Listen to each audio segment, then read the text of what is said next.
নবীজি এই যুগের কথাই বলছিলেন সম্ভবত, যে ইউসবিহুর রাজুলু মুমিনান ওয়া ইউমসি কাফিরান, একজন ব্যক্তি সকাল করবে মুমিন অবস্থায়, সন্ধ্যা হবে কাফের অবস্থায়। আস্তাগফিরুল্লাহ। ওয়া ইউমসি মুমিনান ওয়া ইউসবিহু কাফিরান, সন্ধ্যা করবে মুমিন অবস্থায়, সকাল হতে হতে কাফের হয়ে। ইয়াবিউর রাজুলু দীনাহু লিআরাদিদ দুনিয়া, দুনিয়ার সামান্য স্বার্থে মানুষ তার দিনকে বিক্রি করে দিবে। বাংলার গ্রামে গ্রামে এখন এই যে খ্রিস্টান মিশনারিদের তৎপরতা দেখা যাচ্ছে। মানুষকে, মুসলমানদেরকে খ্রিস্টান বানানো হচ্ছে টাকার প্রলোভন দিয়ে, চিকিৎসা সেবার প্রলোভন দিয়ে। আপনারা কি দেখেও না বেকার ভান করছেন, শুনেও না শোনার ভান করছেন? যাদের প্রত্যক্ষ মদত এগুলো হচ্ছে, আল্লাহ পাকের কাছে জবাব দেওয়ার জন্য প্রস্তুত হয়ে যান আপনারা। দুনিয়াতে হয়তো কিছু হবে না, কেউ কিছু করতে পারবে না, কিন্তু কাল কিয়ামতে কে ছাড়ে আপনাকে তাই দেখে নেবো আপনার। বিশ্বাস করেন, ওমর রাদিয়াল্লাহু আনহু বলছেন, যে কোরআন হাতে নিয়ে বলছি আমি, ওমর ইবনে খাত্তাব রাদিয়াল্লাহু আনহু একদিন তার উটের ময়লা পরিষ্কার করছেন, যখন তিনি অর্ধেক বিশ্বের খলিফা উটের ময়লা পরিষ্কার করছেন। আলী ইবনে আবি তালেব এসে বলছেন, ইয়া আমিরুল মুমিনিন, আপনি আপনার পরবর্তী খলিফাদের উপরে কত কঠিন বোঝা চাপাই দিচ্ছেন। এত কিছু করার পরে নিজে উটের বোঝা, উটের ময়লা পরিষ্কার করছেন, আমাদের জন্য এত কঠিন করে দিলেন খেলাফতের দায়িত্ব।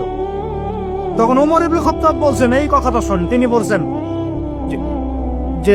যে আমাকে উচ্চ প্রশংসায় ভাসিও না, ইয়া আবুল হাসান। আবুল হাসান হচ্ছে আলী রাদিয়াল্লাহু আনহুর নাম। হে আলী, আমাকে উচ্চ প্রশংসায় ভাসিও না। আমি ভয় করি ইরাক তো তখন মুসলমানদের আওতায় আছে, ইরাকের ফোরাত নদীর কিনারায় যদি কোনো ছাগলের বাচ্চাও না খেয়ে মারা যায়, আমি ওমর ভয় করি কাল কিয়ামতের মাঠে আল্লাহ আমাকে এর জন্য জবাবদিহি করাবে। কি বুঝলেন? ওই যুগ আর এই যুগ লা ইসলামিয়ান, এটা কখনো একসাথে মিলবে না। এগুলো জাদুঘরে চলে গেছে এখন।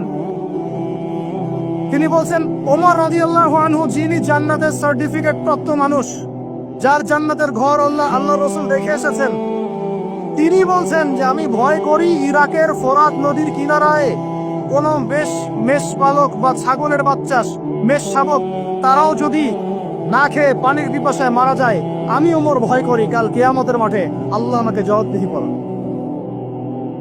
আর কিছু বলতে হবে আপনাদেরকে? বাস, যার মধ্যে নফসের মধ্যে নূর আছে, তার জন্য উপদেশ যথেষ্ট।